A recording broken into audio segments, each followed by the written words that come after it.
conversations from the week that was, the stories you missed, from politics and policy to protest and pop culture. We connect the dots, break down the noise, and ask the questions that matter.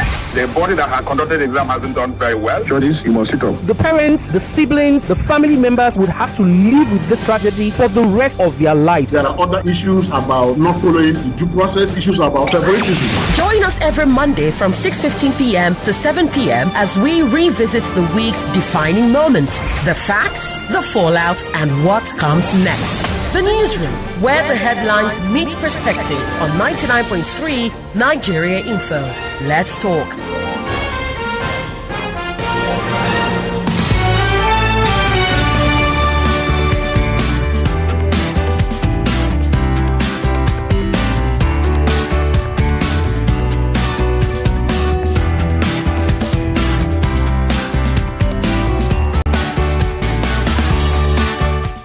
Very good evening to you, Lagos and beyond. It is 14 minutes gone past the 6 o'clock hour. Welcome to another edition of The Newsroom. The Newsroom is a program where we take a critical look at some of the big stories, or the biggest of stories, that have made the rounds in the course of the last 7 days. Nigeria is writing its tax story. 4 new laws were signed just last week, and they will take effect from January 2026. Well, these reforms are designed to ease the burden on, you and I, who are low-income earners.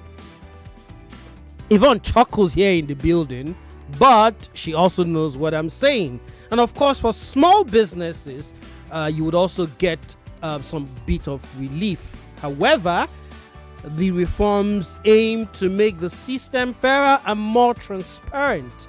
Well, that's not all. The VAT structure is now tilted in favor of the poor, with exemptions on food, healthcare, education, and electricity. About time, you would say. Side hustlers, freelancers, and all of you who are crypto holders, or all of you who have jobs in the United States or elsewhere, but you work in your villages, well, you are now in the tax net, and financial institutions must report high value transactions.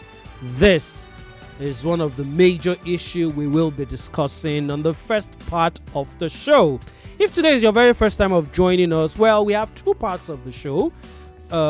This first part, where we take a critical look at the biggest story from the past week, or one of the biggest stories, and of course the other part brought to you courtesy of the Lagos State Government, where we take a critical look at events that concern you, the Lagosian, or you, the Lagos resident. Once again, Ufuoma Egbamuno is my name. Welcome to the show. I have a very competent guest on the show today who will be breaking down these tax reforms in simple terms so that you and I can understand what exactly is in it. I'll get to my guest in a bit, but before I do that, let me run through some of the big stories that have made the rounds, or that we have reported over the last 7 days since Monday when we did the show last. Well, there was a petrol price jump to 945 naira as a result of the Israel and Iran conflict. We also saw President Tinubu launch the mechanized farming drive to boost food security. Some would say about time. And back here in Lagos, or let's stay in Abuja first. The Senate extended the 2024 budget capital spending to December 2025, and here in Lagos, Governor Babajide Sanwo-Olu inaugurated the Market Advisory Council to promote fair trade.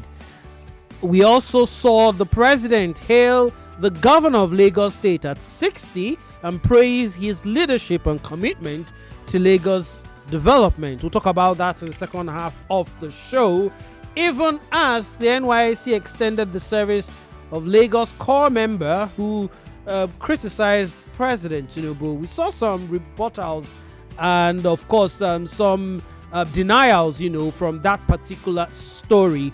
But of course, another big story from the weekend is that it looks like the crisis involving the Federal Capital Territory Minister Nyesom Wike and the suspended governor of Rivers State, talking about Siminalayi Fubara. It looks like it's coming to an end. On Saturday, we saw both of them at an event, the burial of a relative of the former Rivers State governor. And of course, we saw the Lagos State government urging homeowners in government housing estates, especially those who bought homes before 2019, to come forward and collect their deed of sub-lease. Well, these are some of the stories that we brought to you in the course of the week. But our biggest issue today is this tax reforms, that of course has been going on for the last 2 years. In case you haven't followed the story, but it came to an end last week when the president signed those 4 bills into law. Again, like I did say, it will take effect from January 1st, 2026. Now, before I bring in my guest, let me just run through some things you need to know about these 4 tax laws. The Nigerian Tax Act merges various rules into a single, easier to understand code and eliminates more than 50 small overlapping taxes. It's been a legitimate concern, over the years that there are too many taxes. The federal government will tax you on one thing, state government will tax you on another thing, local government will still come and tax you on the same thing, and we're just paying different taxes or same tax to different sources. Well, one of the things this Nigerian Tax Act will do is remove all of those combined taxes. We also have the Tax Administration Act, which sets standard rules for how taxes are collected across the federal, state, and local government. There's also the Nigerian Revenue Service Act, which replaces the Federal Inland Revenue Service with a new independent agency, and that agency will be called the Nigeria Revenue Service. And finally, there's the Joint Revenue Board Act, which improves coordination between the levels of government and creates some sort of tax ombudsman and tax appeal tribunal, which will resolve whatever dispute comes in between layers of government, be it state, federal, or state, local government, or local government versus federal. And of course, there are so many key changes for individuals. People who earn less than 100,000 naira a month will pay no personal income tax. Personal income tax at the rate of 25% will only apply to individuals who earn above 50 million naira per year.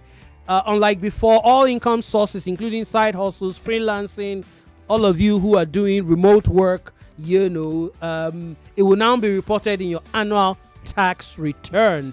Every Nigerian will need a TIN, tax identification number. I think I have one already. To open a bank account, to sign a government contract, to buy insurance, or to trade stocks. Now, if you fail to register for tax, there are certain fines that you will pay. For businesses, if you earn below 50 million naira per year, you will be exempted from the company income tax. And of course, the one I think is most critical, which I would argue is the most beneficial of all, is the fact that goods and services like food items, medical services, and pharmaceuticals, as well as education fees, hospital bills, and electricity, the value added tax will be taken out of it. Okay, let me move on now, because this evening we've got someone who's well grounded in this particular issue. He is an economist, and of course, he is the former Director General of the Lagos Chamber of Commerce and Industry, and currently the founder and CEO of the Center for the Promotion of Private Enterprise. Lagos, welcome Dr. Muda Yusuf to the newsroom this evening. A very good evening to you, sir. Welcome to the show. Good evening. Thanks for having me, and good evening to all our listeners. It's good to have you once again join us, and I want to say thank you to you. Almost every time we call on you, to be a part of our shows, either the newsroom or our respective shows, you always find time for us. Thank you very much, sir. Appreciate that. It's a pleasure. The first question I would ask you, even though I've tried to read out some of the important parts, of this new tax regime, which commences from January. In simple terms, tell Lagosians and everybody who's listening to the show, what are those problems that these new tax laws would help to solve? Well, I think you mentioned some of them in your intro. We have so many, obsolete tax provisions in our tax laws. For a very long time, we have not done a major review of our tax legislation. So for that reason, we have some laws that have been there for the past 20, 30, 40 years. So those obsolete provisions are being removed. For instance, things like maybe taxing wheelbarrow, taxing radio, and television. All sorts of funny provisions are in the tax laws. Those things are being removed. Then there is also the challenge of this multiplicity of taxes. The tax committee that was set up identified about 60 different taxes and levies that companies pay. That is, of course, unwieldy. That is being pruned down drastically. Then, for quite some time, we have not been seeing much of proper coordination of revenue collection. Some of the provisions in the law and those have been leading to leakages and all of that. I think this new legislation is addressing that. Then it's also addressing tax evasion through the use of technology. Tax evasion has been a major issue. When we say that the tax rate is low and many people who are supposed to pay taxes are not paying, the use of technology, some of which we have highlighted, will help to minimize incidents of tax evasion. So these are some of the problems that this new tax law set of tax laws is going to address. It's quite very broad in scope. Some of this our conversation may not properly cover. Obviously. The whole, yes, but these are some of the highlights that I can mention at this time. Okay, so let me ask you now, from what you've seen of these new tax laws, do you think it will more or less put to bed the issue of helping government generate more revenue and also reducing the burden on people who should not have that burden? Well, the burden of the citizens is coming from different angles, not so much even from tax. Because if you look at the citizens that pay tax, particularly the low-income people, a majority of them are completely even outside the formal sector of the economy. Because those who pay this tax that we reference are people who are in the formal sector. And if you look at it, if you aggregate it properly, I'm not sure there are more than 5 or 10% of the population of workers, in the economy. So it will, to some extent, relieve those who are, in the formal sector, through the exemption thresholds that have been expanded. You have also, made reference to those exemption thresholds for SMEs, for low-income earners, and so on and so forth. So to that extent, there will be some relief. And of course, there's also be some relief in the fact that some of the basic items that people spend a lot of their monies on, like food items, like pharmaceutical products and so on, are being now exempted from VAT and all of that. So we are likely to see some marginal relief in all of this. Okay. So Now, those are the relief, but again, we need to manage expectations. I must stress that we need to manage expectations. okay, that's very key. Because I would argue that many people have this mindset that, hey, we're going to have a new dawn. I guess that's why you're saying we should keep our expectations a bit on the low side. But let's talk about the sector that you also care about, and you are part of it, or you play a big role in it over the years. Small businesses. How do you think this will impact small businesses or SMEs?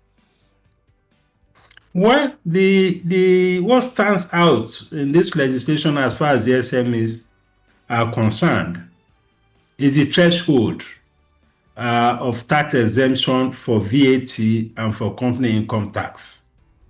The threshold for exemption has been increased to 100 million. Some people are saying it's 150 million.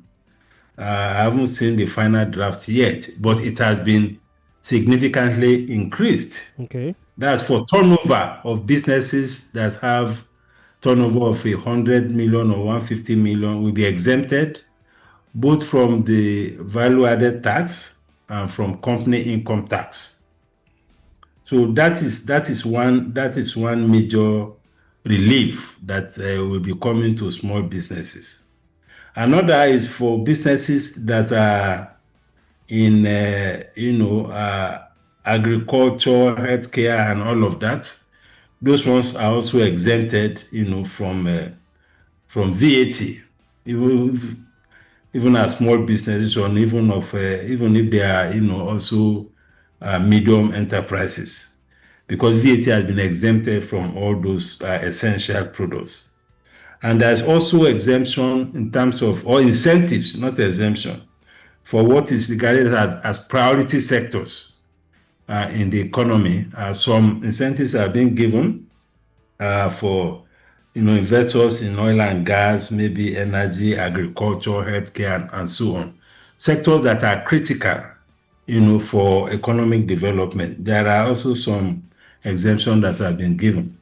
So that is okay. But the worry that I have is how we are going to onboard the informal sector of the economy, because many of these micro enterprises, small businesses, most of them are in the informal sector. If you take the agricultural sector, for instance, most of the players in that sector are operating informally. They don't have the kind of structured bank accounts. They don't have audited accounts, So how to bring them on board? And many of them are not even so quite literate. And the interesting thing about some of them is that they also have huge turnover. Some of them have turnover that are over $1 billion, $2 billion.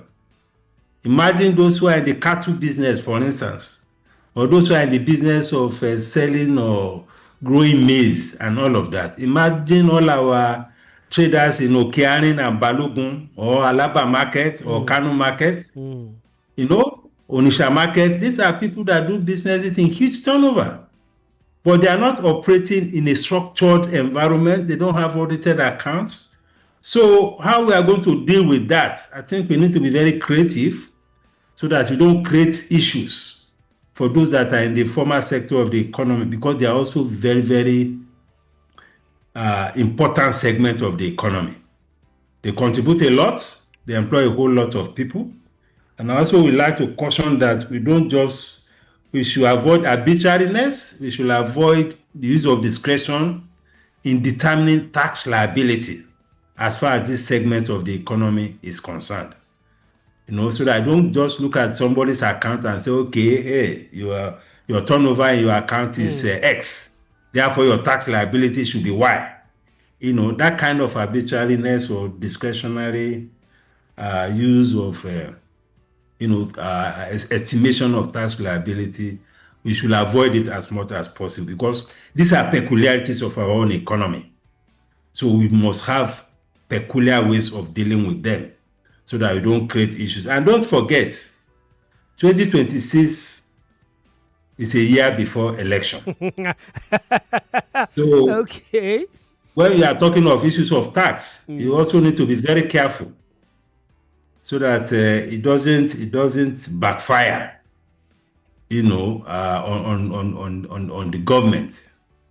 So these are things that we need to consider very, very well. Then there's also this issue of centralizing revenue collection.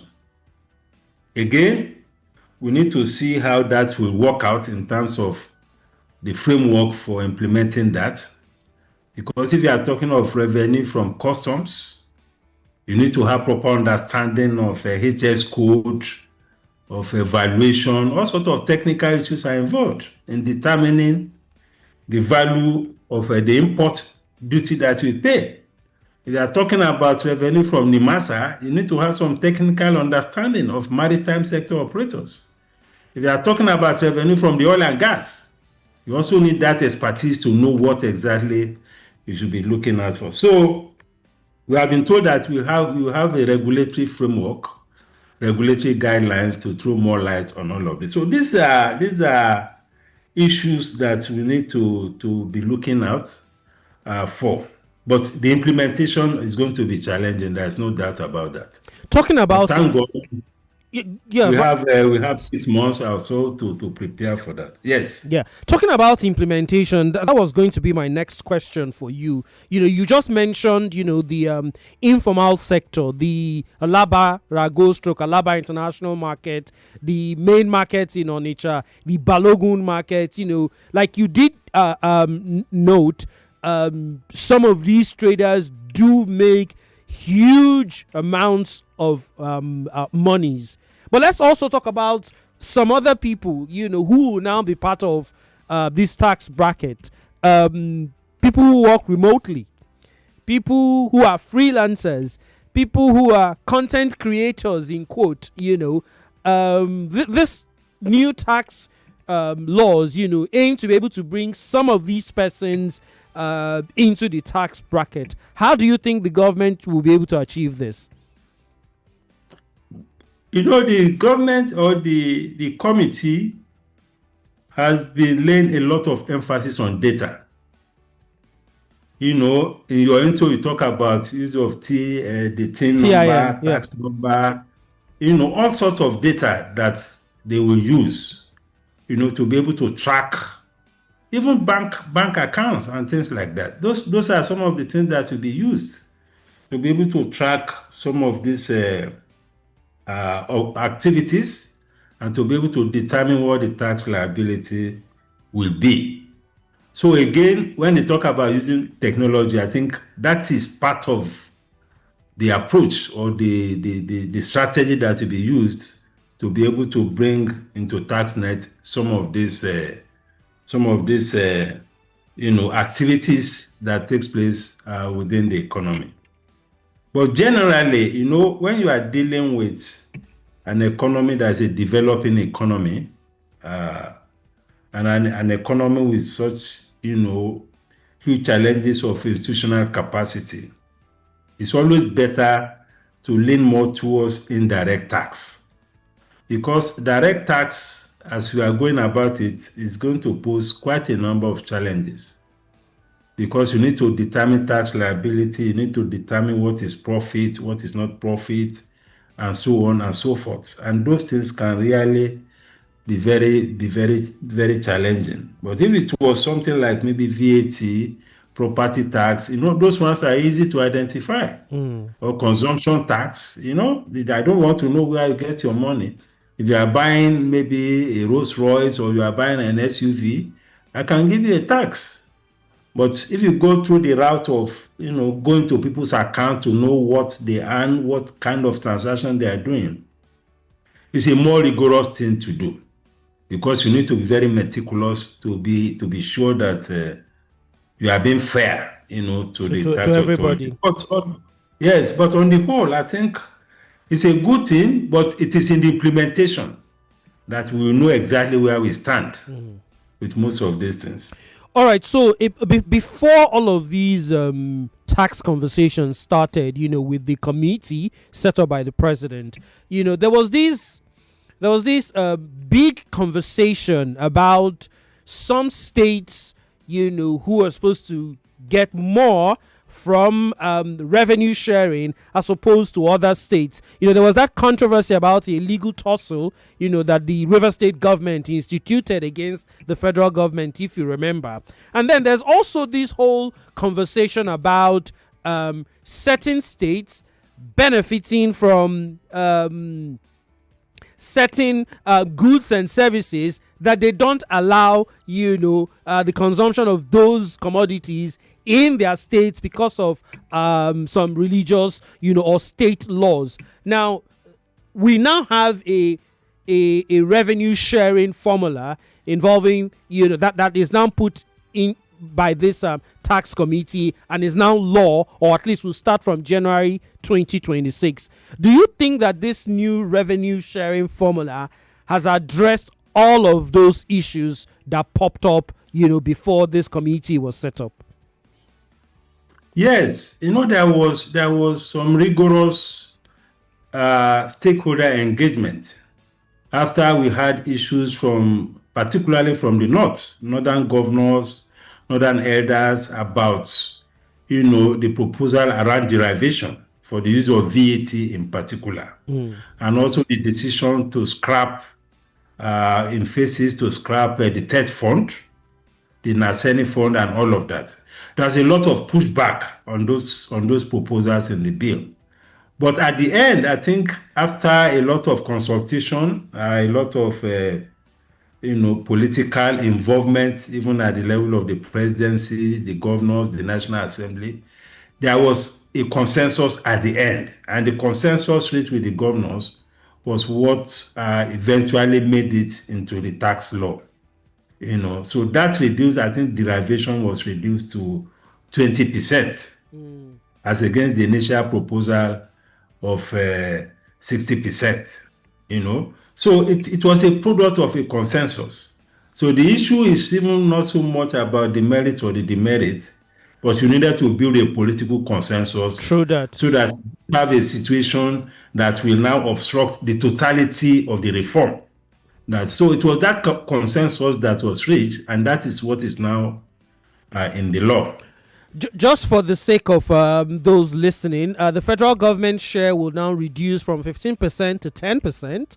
States, their share would increase from 50 to 55. So the 5% that was taken out from the federal government now goes to the states. Local governments will retain their 35%. Now, for how the states will share amongst themselves, 20% is allocated based on population. It was 30% before. It's been reduced to 20%. Then 50% will be equally. So if there's, let's say, 50 billion naira to be shared, all the states will share 25 billion naira equally around everybody.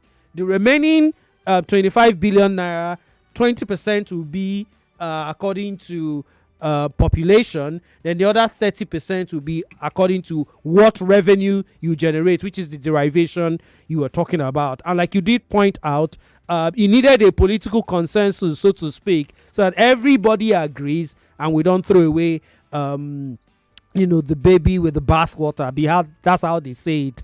Time not so on our side, but I'd like you to give your final thoughts. You did mention something, in the course of the conversation about implementation and how we're going to go about it. If you had a chance to speak to President why do I always say President Muhammad Buhari? Sorry, apologies. President, this is like the 15th time it's happening to me. President Bola Ahmed, please, all the Bola Tinubu fans, don't be angry. It's a slip of tongue. But if you had the chance to advise the president on this tax new laws now, what would be the most important thing you would tell him?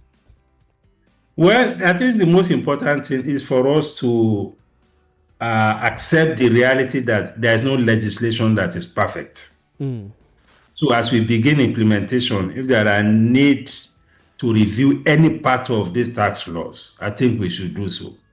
We should be humble enough to accept that this will not work, and we find a way to step it down.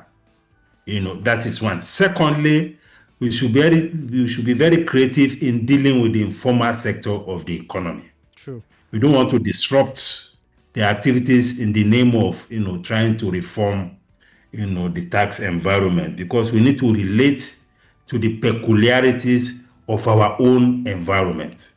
The informal sector accounts for close to 40% of our GDP. So we should have a way to relate with them in this tax reform.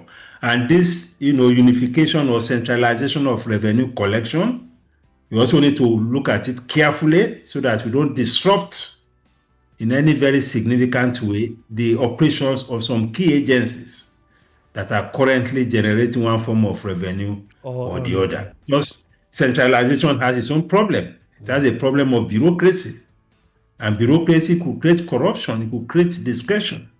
So these are things that I think we need to watch out for. But just as I said, as we implement, we learn a lot more about how this will progress.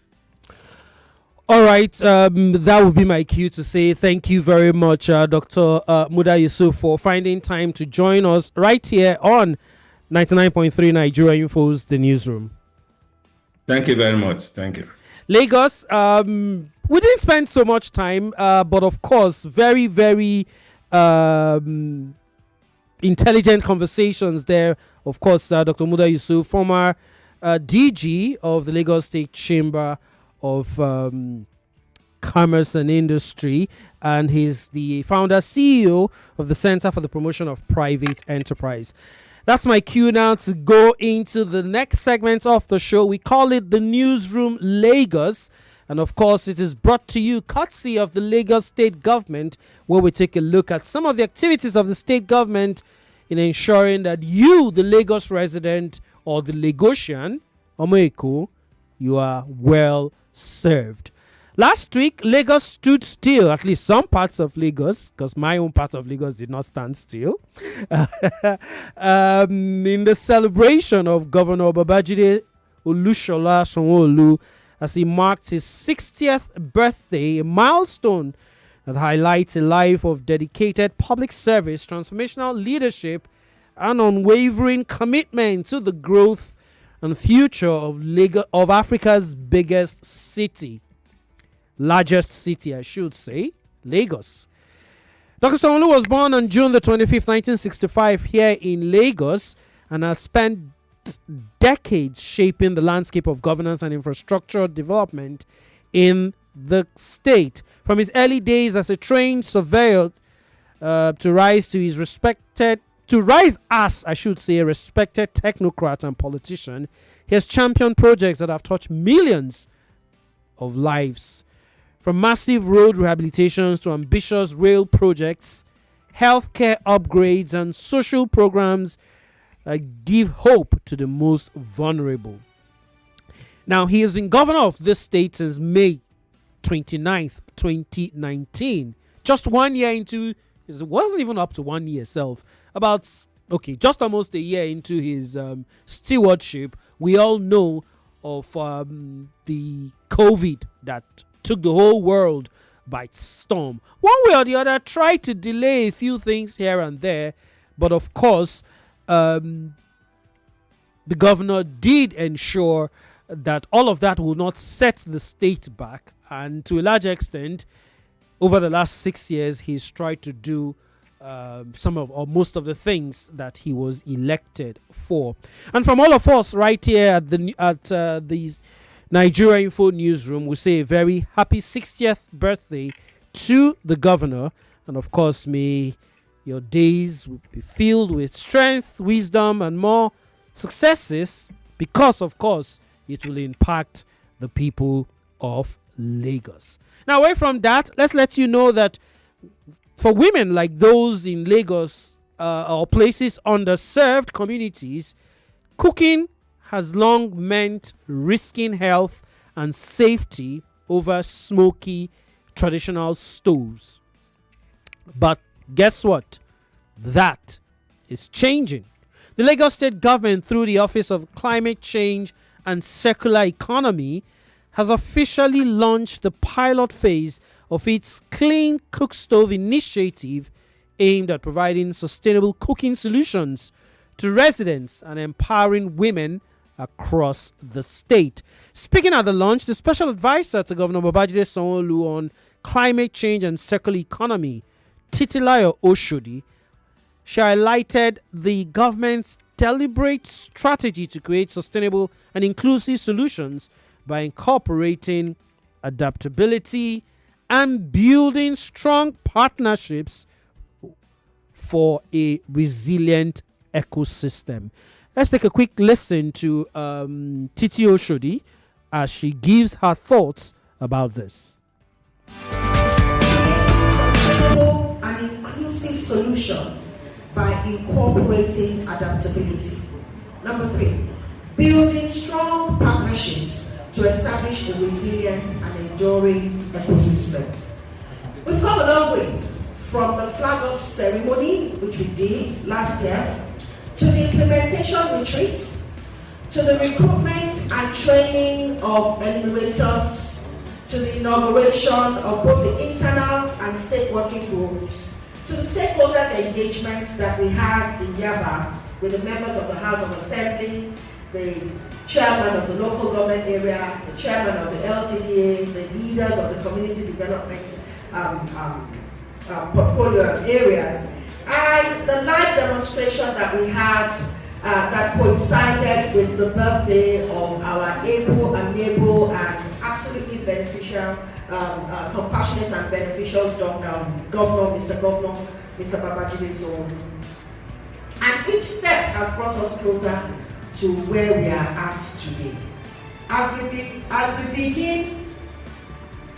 begin this pilot phase with 12 beneficiaries out of the 100 identified thus far, we are intentional in our approach, starting small but strong, with a clear focus on impact, data collection, and community feedback.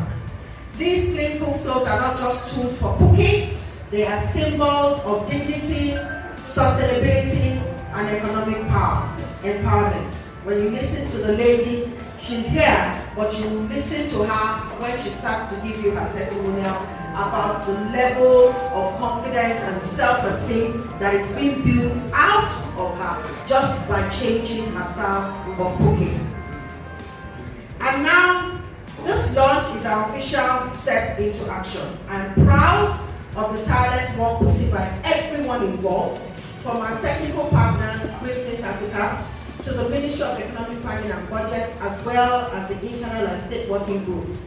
I also want to acknowledge the team at the Office of Climate Change and Circular Economy. This level of collaboration truly exemplifies what teamwork looks like. Throughout this process,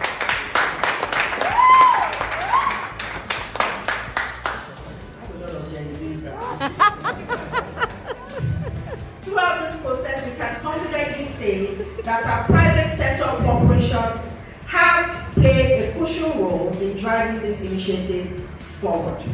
To our dear beneficiaries, this is for you. Your patience, your hope, and your participation have brought us here. We see you, we hear you, and today is a clear signal that you are part of Lagos State's clean and inclusive future. Well, like Titilayo Oshodi, who just spoke, I also have loads and loads of Gen Zs around me. That was quite hilarious. But of course, the aim of the program, she did say there, starting small, but starting strong.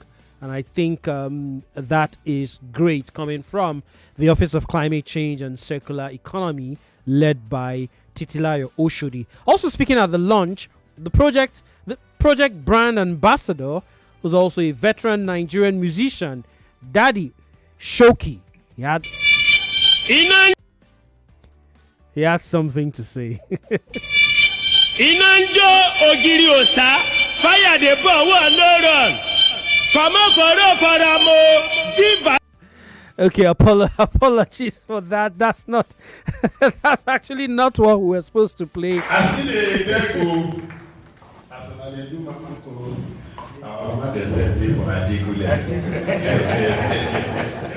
Somebody call my name.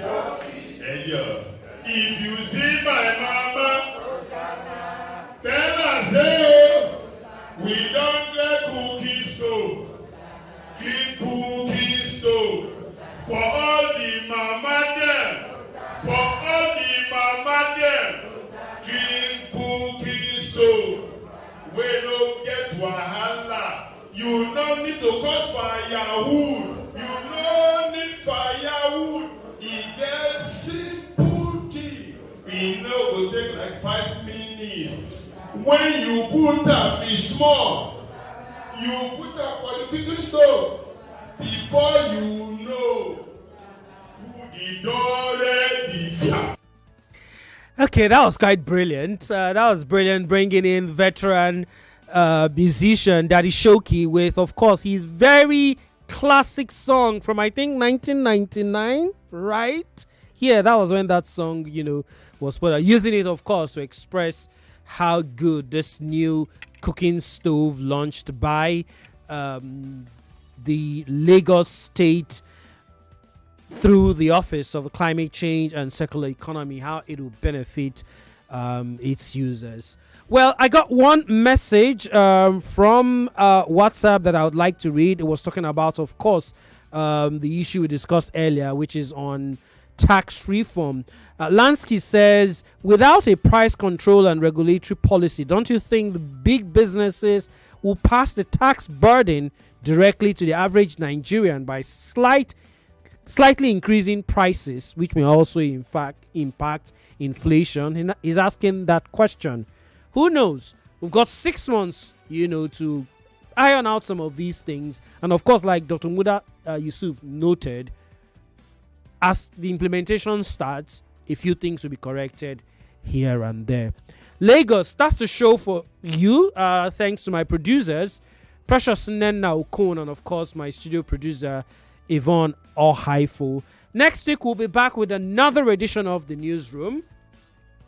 Until then, stay safe. My name is Ufuoma Egbamuno.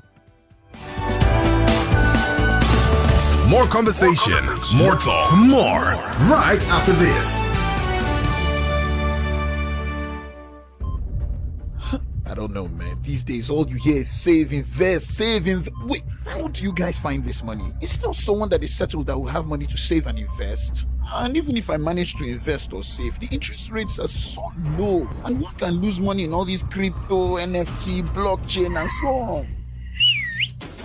Introducing Fund 724. It's a simple solution to all your money goals. With as low as 1,000 naira or that urgent 2k in your pocket, you can start saving with Fund 724 and earn solid returns on your investment. And you can withdraw your money from your account for free. Anytime you like, just dial *724# on your mobile phone and follow the prompts. Oh, so no need to download an app or join a long queue, huh? Dial *724# now to get started. Fund 724 is available 24/7. Guarantee Trust Fund Managers is a subsidiary of Guarantee Trust Holding Company PLC and regulated by the Securities and Exchange Commission.